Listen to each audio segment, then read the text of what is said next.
आज एक बहुत बड़ा एक्सीडेंट होते होते बचा। Sometimes I'm the light, the one I pick a fight with. Everything. दे दो ओरी बाप रे। Good morning everyone. तो कैसे हो आप सब? अभी बजे है सुबह के 6:30 और अभी मैं मॉर्निंग वॉक से लौटी। एंड आज मैं 5 बजे गई थी और 6:30 बजे आई। लगभग ये 1.5 घंटा हो गया और आने जाने में जितना टाइम लगता है तैयार होने में। आर्यन बाबू, আমি তো ড্রিঙ্ক বানিয়ে দিই, হেলথ ড্রিঙ্ক একটু বানিয়ে দিই दूध। अच्छा, तो आर्यन के लिए बनेगा अभी हेल्थ ड्रिंक और मैं पीऊंगी 1 कप गर्मा गर्म चाय। तो जब आर्यन का यहाँ पे हेल्थ ड्रिंक बना ही रही हूँ तो यहाँ पे एक बहुत इंपॉर्टेंट टॉपिक लेके आपके साथ मैं बात करना चाहती हूँ।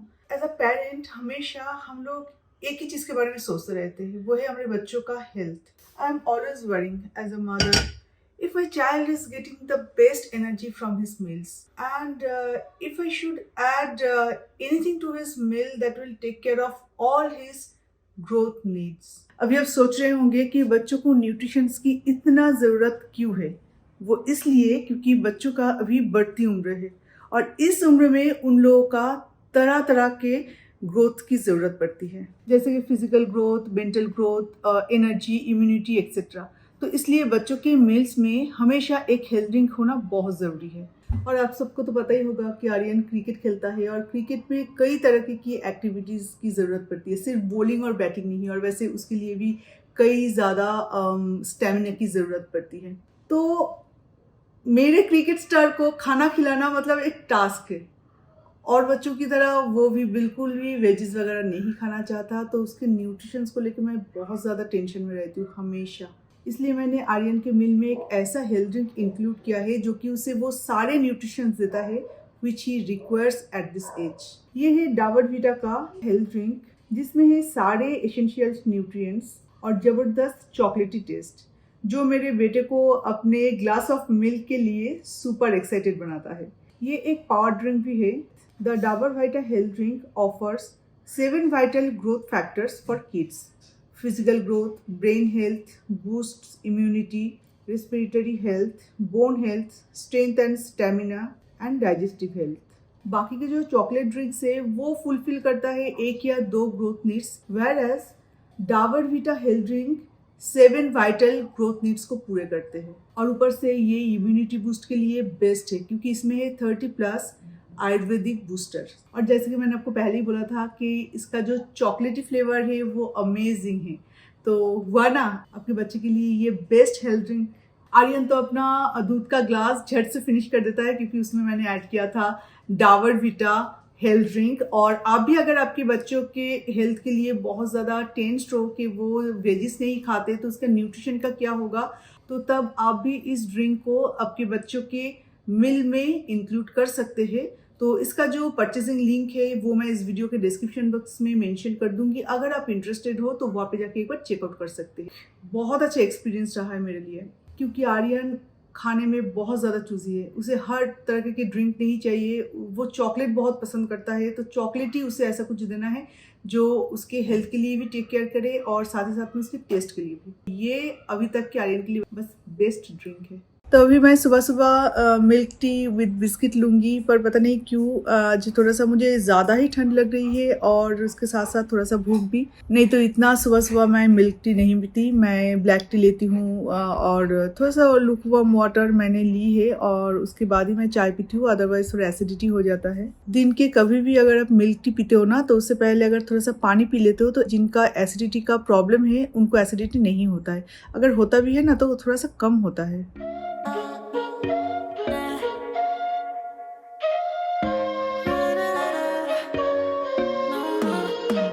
और आज मुझे इतना ठंड लग रही है कि आज मुझे लगा कि मैं बेड में वो भी कंफर्टर ओढ़ के फिर चाय पीऊँ और इसका तो मज़ा अलग होता ही है। और आज वैसे भी मुझे लगता है कि थोड़ा सा क्लाउडी वेदर ही होगा जिसके कारण दिन का धूप भी इतनी अच्छे से नहीं निकला है। एकदम क्लाउडी क्लाउडी जैसा, मतलब 6:30 बजे इतना क्लाउडी नहीं रहता है, थोड़ा बहुत रोशनी तो आ ही जाता है, इससे ज़्यादा रोशनी आ जाती है।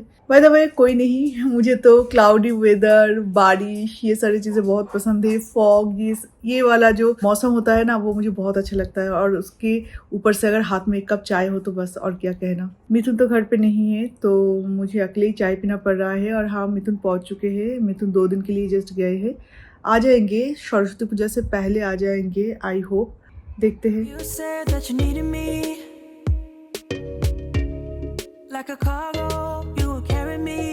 अभी लंच की तैयारी करना पड़ेगा, और लंच में आज मैं बनाने वाली हूँ पालक पनीर, क्योंकि बहुत दिन हो गए पालक पनीर घर में नहीं बना। तो और साग भी है घर में, जबकि ताज़ा ताज़ा साग है। तो इसे पहले धो लेते हैं, उसके बाद इसे बॉईल करने के लिए छोड़ना है। ये थोड़ा सा बॉईल हो जाए, उसके बाद इसे पीसना है और एक फाइन पेस्ट बनानी है। I just hope you know my depth. तो इसमें है जिंजर गार्लिक पेस्ट और इसमें है पालक का पेस्ट। तो ये तैयार हो चुका है। अभी कढ़ाई में थोड़ा सा बटर डालनी है और उसमें अनियन को फ्राई करना है। देन अनियन अच्छे से फ्राई हो जाने के बाद जिंजर गार्लिक पेस्ट ऐड करनी है। देन सॉल्ट, मैं टर्मरिक पाउडर एक्चुअली नहीं यूज करती इस डिश में। जीरा, धनिया, थोड़ा सा स्वीट यानी कि शुगर। तो ये सारी चीजें ऐड करने के बाद थोड़ा सा गरम मसाला, फिर पालक को मुझे ऐड करनी है और अच्छे से पालक को इसके साथ कुक करनी है। और ये जब कुक हो जाएगा तब पहले से फ्राई किया हुआ पनीर मैं इसमें ऐड करूंगी और कुछ टाइम तक ये स्टीम में रहे, बस बन जाएगा हमारा पालक पनीर। और हाँ, इस रेसिपी में मैं कर्ड और फ्रेश क्रीम भी यूज करती हूँ, जो कि मैंने बोलना भूल गई। तो अभी मैं कर्ड यूज कर दूंगी और उसके साथ ग्रेवी प्रिपेयर होगा। और जब मैं इसे निकालूंगी, मतलब गैस ऑफ करने के थोड़े से पहले मैं क्रीम ऐड करूंगी, फ्रेश क्रीम, जो कि बहुत टेस्टी, मतलब पूरा गेम चेंजर है ये फ्रेश क्रीम। इसे डालने के बाद इतना अच्छा बन जाता है पूरा रेसिपी, मैं क्या बताऊँ। और इस स्टेज में इसे थोड़ा सा ढक के पकाना ही सही रहता है, बिकॉज ये इतना ज़्यादा पॉपअप करते हैं ना। ग्रेवी जब ठीक हो जाता है तो बिल्कुल अपने ऊपर आ जाते हैं और हाथ में, फेस में ये छिड़क के लग जाते हैं, जो कि बहुत ही डेंजरस होता है। Even though it makes no sense, sometimes I'm broken, too much of emotions. Sometimes I'm the lightning, the one I pick a fight with. Everything seems so good. मिथुन नहीं है यहाँ पे, जस्ट कल गए हैं। और देखो वाटर प्यूरिफायर भी खराब होना था, तो सुबह सुबह जाके ये सामने जो एक शॉप है वहाँ से ये 5 लीटर पानी मंगवा लिए है। अभी केस रेस करना पड़ेगा, उसके बाद देखते हैं। आज एक बहुत बड़ा एक्सीडेंट होते होते बचा। मैं गई नहाने और बहुत ज्यादा ठंड है अभी फिलहाल, तो यहाँ पे नहाने से पहले पूरा हुडी पहनी हुई थी, सारे गर्म कपड़े पहने हुए थे, तो बहुत ज्यादा ठंड लग रही थी। और जब मैंने शावर ऑन किया तो मैंने सोचा कि हाँ, एकदम फुल गर्म पानी में दे देते स्विच को, मतलब ऐसे घुमा के। फिर मैंने वही दिया और तुरंत उसके नीचे चली गई और पूरा गर्म पानी एकदम बह रहे। तो कुछ सेकंड्स के लिए तो बहुत अच्छा लग रहा था कि उस टाइम में बहुत ज्यादा ठंड भी लग रही थी, बहुत ज्यादा अच्छा लग रहा था। उसके बाद ना धीरे धीरे पानी तो कंटिन्यूसली बह रहे हैं और उसके बाद कुछ सेकंड्स के अंदर मुझे ऐसे फील होने लगा कि कुछ इरिटेशन हो रहा है मेरे शरीर में, धुआं निकल रहा है। मैंने सोचा धुआं निकल रहा है, ठीक है, मतलब मेरा दिमाग काम करना बंद किया। इतना ज्यादा इरिटेशन सेकंड्स के अंदर होना शुरू हो गया। और मैं नहा रही थी शावर ऑन करके, मतलब शावर चल रहा था, और इतना जब इरिटेशन फील होने लगा तो मैं शावर के नीचे थी तो थोड़ा सा दूर चली गई। उसके बाद देख रही हूँ कि मेरे हाथ पैर बिल्कुल लाल हो गया और मतलब ऐसे क्या करूँ कुछ समझ में नहीं आ रहा था। और पानी उसके बाद ऐसे थोड़ा जाके पानी को मैंने बंद किया, पानी बंद भी नहीं कर पाई, इतना ज़्यादा इरिटेशन। और ठंड के मारे मैंने सोचा कि वो मैं बर्दाश्त कर लूँगी, मतलब जो गर्म मैंने दिया है तो वो गर्म इनफ है, ठीक ठाक है, बैलेंस रहेगा। पर वो ऐसा एक कंडीशन पे मेरे अगर ला देगा, मैं उसके बाद सोची पूरा बाथरूम जो है ना, छोटा सा तो बाथरूम है, पूरा बंद करके जब नहाती हूँ तो पूरा एकदम से धुआं और हॉट, जैसे स्टीम रूम होता है ना, बिल्कुल ऐसा बन गया कुछ सेकंड्स के अंदर। उसके बाद मैं शॉक में थी। फिर कुछ देर बाद बाहर निकली, थोड़ा सा ठंडा पानी से थोड़ा सा नहाई, उसके बाद फिर बाहर जाके पूजा किया और अभी तक खाना नहीं हुआ। उसके बाद इन तीनों को खिलाने के बाद अभी मैं सोच रही हूँ कि ये मतलब मैं शौक से जैसे कि बाहर निकली हूँ। ऐसा बेवकूफ़ी मैं पहले कभी नहीं किया। हो गया, कुछ होना होता है ना तो बेवकूफ़ इंसान होते नहीं है पर बन जाते हैं। सैलड के बिना जैसे कि खाना ही कंप्लीट नहीं होता। खाना जब सर्व करूँ उससे पहले मैं सैलड रेडी रखती हूँ। I guess I can't help myself. Would you call me if I'm in the dark? I'm calling up 'cause good evening everyone. तो अभी 6:30 बज चुके हैं। थोड़ा सा मैंने रेस्ट लिया था और उसके बाद मैंने सोचा आर्यन का भी ऑनलाइन क्लास चल रहा है और मिथुन भी नहीं है तो क्या करूँ। मतलब जगी हुई थी फिर मैं सोई हुई थी, कोई काम भी नहीं था। जब काम न रहे तो घर में ऐसे घूम घूम के मतलब क्या फायदा। तो अभी हम पियेंगे इवनिंग टी और उसके साथ सबसे बेस्ट रहता है मुरमुरा और नमकीन। ये है नमकीन और यहाँ पे है मुरमुरा। पेंट्री का हालत बहुत खराब है, प्लीज इसे इग्नोर कीजिएगा। I'm right under the stars. Would you run on me leaving this mark? But baby, I'm the one who's breaking hearts, one who's breaking it. इसे हम कहते हैं कोचू भाजा, फ्राइड टैपियोका। दूध का स्टॉक और नहीं है तो दूध थोड़ा कम था तो इसलिए थोड़ा सा मिल्क पाउडर भी मुझे इसके साथ ऐड करना पड़ेगा, क्योंकि अगर मुझे ब्लैक टी पीना है तो ठीक है, कोई बात नहीं, पी लेती हूँ। पर अगर मिल्क टी पीना है तो ठीक ठाक, अगर मिल्क नहीं रहता ना ठीक ठाक अमाउंट का तो अच्छा नहीं लगता। मुझे मिल्क टी हमेशा थोड़ा गाढ़ा वाला अच्छा लगता है। स्वीट ये तो मूड के ऊपर डिपेंड करता है। कभी कभार थोड़ा कम स्वीट अच्छा लगता है, लाइक हाफ टी स्पून, और कभी कभार अगर मूड ऐसा रहता है कि थोड़ा सा मीठा मीठा कर रहा है मूड तो थोड़ा ज़्यादा अगर मीठा होता है अच्छा लगता है, फुल 1 टीस्पून। आज तो मेरा पूरा मन था कि आज मैं फुचका बनाऊं, यानी कि पानी पूरी, पर नहीं बनेगा। पानी पूरी की जो स्टफिंग होता है ना वो ही एक्चुअली वो चीज़ होता है जिसके कारण हम पानी पूरी खाते हैं। पानी भी तो होता है एक चीज़, पर बहुत सारे लोग पानी को इग्नोर करते हैं, सिर्फ स्टफिंग के साथ, आलू स्टफिंग के साथ ही खा लेते हैं। तो ये जो काला चना है, ये काला चना बहुत इंपॉर्टेंट है आलू के स्टफिंग में, बहुत टेस्टी बनाते हैं। पर काला चना भिगो हुए नहीं था तो आज भिगो के रखिए तो शायद कल हम खा पाए। कितना बुरा लग रहा है ना। सारी चीजें रेडी था पर मुझे याद ही नहीं है कि काला चना भिगोने पड़ेगा।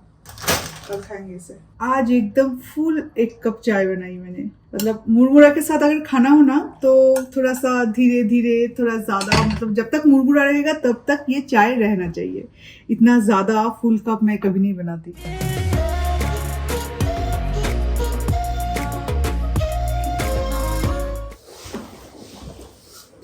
क्या चाहिए महिला को क्या चाहिए? मुरमुरा तुम खा नहीं पाओगे, उसे मुरमुरा भी चाहिए, उसे चाय चाहिए। सुबह सुबह चाय के साथ, मतलब सुबह और शाम जब मैं बिस्किट खाती हूँ या मिथुन बिस्किट खाते हैं तो बिस्किट खाते हैं, उसे चाय में डुबो के देना पड़ेगा। मारी बिस्किट उसे चाय में डुबो के देना पड़ेगा।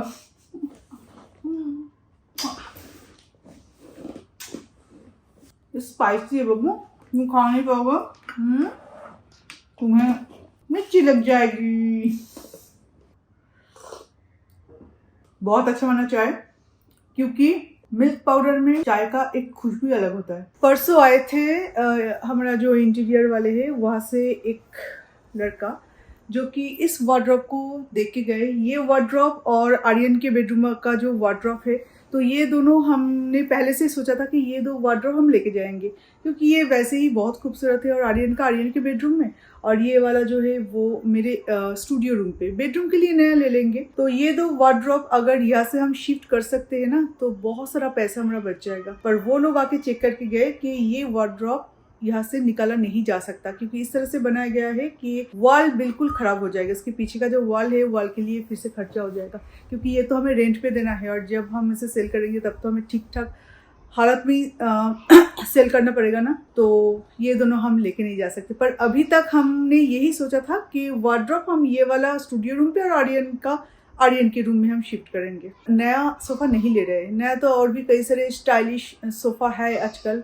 जो कि हम ले सकते हैं, बहुत सारे आजकल जो चल रहा है। पर ये वाला जो सोफ़ा है हमारा होम टाउन का, इसे हम रिफर्बिशिंग करवाएंगे और जो वॉल पीछे का जो फीचर वॉल होगा उसके कलर के साथ हम उसका कलर चेंज कर देंगे। तो होम टाउन से हम करवाएंगे। उन लोगों ने कहा था, इंटीरियर वाले कहा था कि यहाँ पे नया सोफ़ा लेना है, तो नया सोफा हम नहीं ले रहे हैं। जो 3 सीटर है वो हम लिविंग पे रखेंगे और 3 सीटर के साथ 2 सीटर तो चाहिए, तो वो ये वाला 2 सीटर नहीं लेंगे। उसके बदले में हम 2 चेयर्स लेंगे, आर्म चेयर जो होते हैं वो कलर कॉन्ट्रास्ट में। और जो 2 सीटर है वो भी रिफर्बिशिंग होगा, पूरा सोफा सेट होगा। 2 सीटर जाएगा मेरा स्टूडियो रूम पे और 1 सीटर जो है वो जाएगा मिथुन के ऑफिस में। ऑफिस रूम में टेबल के पीछे जो चेयर, जो कि ऑफिस का जो चेयर होता है वो वाला चेयर लेंगे। पर पास में सपोज वहाँ पे अगर कोई आते हैं, या मैं भी कभी कभार जाके मिथुन के साथ एक कप चाय पी लेती हूँ, तो मिथुन वहाँ पे बैठेंगे, मैं पास में चेयर में बैठ सकती हूँ। जो ड्राइंग में जो आपने देखा ना, मतलब 3D पिक्चर में जो आपने देखा, एक चेयर है और एक पैर रखने के लिए, एक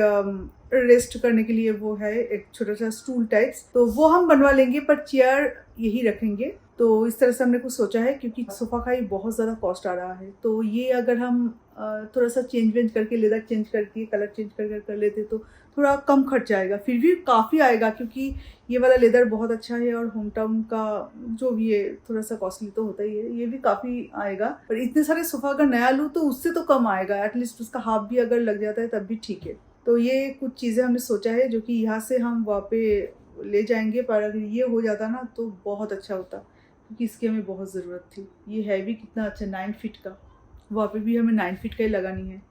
और एक वार्डरोब बहुत कॉस्टली आता है। क्या हो रहा है ये क्या हो रहा है? उसका टेल देखो, जब बदमाशी इसके दिमाग में रहता है ना तो टेल बिल्कुल ऐसे ऐसे हिलता रहता है, बिल्कुल ऐसे ऐसे। टीथ दिखाओ, अपना टीथ दिखाओ। आपका भी दांत का शेप ठीक नहीं है, आपको तो टूथसी भी लगाना पड़ेगा और उसके साथ साथ आपको कोलगेट से भी ब्रश करवाना पड़ेगा। बिल्कुल बिल्कुल सही बात है। कैसा टीथ है आपका? भाई साहब, आपका टीथ तो बिल्कुल भी ठीक नहीं है। किचन से लेके आ गया मेरा ये हाथ पोछने का टॉवल, अब इसके साथ बदमाशी करे। दे दो। ओरी बाप रे, अब बोलो। मिथुन ने भेज दिया। मिथुन का कहना है कि मैं यहाँ पे पार्टी कर रहा हूँ, अपने फ्रेंड्स के साथ अच्छा खाना खा रही हूँ, और तुम लोग ऐसे राइस, दाल और आलू भाजी, क्योंकि आज मैंने सोचा कि राइस, दाल और आलू भाजी बनाऊंगी। तो दाल यहाँ पे मैं शाम को ही भिगो के रखी थी कि मसूर का दाल बनाऊंगी, आलू का भाजी, बहुत अच्छा खाना होता है। पर मिथुन ने जस्ट अभी भी आया है, मैं सोच रही हूँ कि स्विगी से क्या आया है। उसके बाद मैंने मिथुन को फ़ोन किया कि मिथुन स्विगी से कुछ देखे गए, क्योंकि नाम भी मिथुन का ही बता रहे हैं। मैंने सोचा किसी और मतलब फ्लैट के लिए शायद आया होगा। फिर मिथुन बोल रहा है कि तुम लोग ये खाओगे और मैं यहाँ पे पार्टी कर रहा हूँ। क्या वजह ये भी नहीं पता, देखना पड़ेगा। क्या, कुछ भी नहीं पता। ये तो शायद दाल है, इसमें अगर रोटी, पर इसमें क्या है? ओह माय गॉड, मुझे आलू गोभी बहुत पसंद है तो इसलिए आलू गोभी भेज दिया। देखो, मतलब मैं और आर्यन हम दोनों हैं, इसके लिए 2 डिश का कोई जरूरत नहीं था, एक में ही हम दोनों का हो जाता। कुछ दाल है, कौन सा दाल पता नहीं, देखना पड़ेगा खाने के टाइम में। आर्यन का भी क्लास चल रहा है ऑनलाइन में, तो उसके बाद ही हम खाएंगे। और इसमें रुमाली रोटी या नान, कुलचा, क्या है देखते हैं, या पराठे, लच्छा पराठा, ओके नान, और इसमें तो सैलड। लो, जिसके लिए वेट किया इतनी देर तक, वही बोल रहा है कि वो अभी डिनर नहीं करेगा, क्योंकि इवनिंग स्नैक्स थोड़ा सा हेवी हो गया था, तो अभी उसे डिनर नहीं करना। पर मुझे तो अभी डिनर करना ही पड़ेगा, बिकॉज डिनर के बाद मैं थोड़ा सा वॉक करती हूँ और उसके बाद ही सोती हूँ, तुरंत जाके मैं नहीं सोती। अगर सुबह जल्दी उठना है ना तो आपको जल्दी सोना भी पड़ेगा। और जबकि मैं 5 बजे उठती हूँ सुबह, तो मैक्सिमम मैं 11:30 बजे तक जाग के रह सकती हूँ, उससे ज़्यादा नहीं। और उससे ज़्यादा जगूंगी ना तो यहाँ पे मेरा लेट हो जाएगा और उसके बाद सारी चीज़ें उल्टा उल्टा हो जाता है। तो मैं अकेले डिनर करी हूँ। बाय द वे, ये डिनर बहुत ही अच्छा दिख रहा है प्लेट पे, और उसके साथ सैलड, मतलब कोई भी खाने में अगर सैलड ना होना तो मेरा तो लगता है कि खाना इनकम्प्लीट है। तो इसके साथ आप लोग भी खाना खा लीजिए, मैं भी अपना खाना खा लेती हूँ और इसके साथ साथ वीडियो को भी एंड करती हूँ। तो फिर आपसे मिलेंगे और एक नए वीडियो के साथ। तो अभी के लिए tata, bye bye and take care.